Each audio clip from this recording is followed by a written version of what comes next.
Hey guys, today I'm going to tell you how to turn on advanced data protection in iOS. If you're using an iPhone and you want to turn on advanced data protection in your iCloud, so let's see how can you do that. You have to simply open up your settings.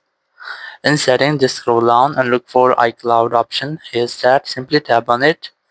And from here, you have to scroll down and you will get the option of advanced data protection. Tap on it and here you will get the option of turn on advanced data protection. So first of all, I recommend you have to read this description, and once you have read, you can easily turn on.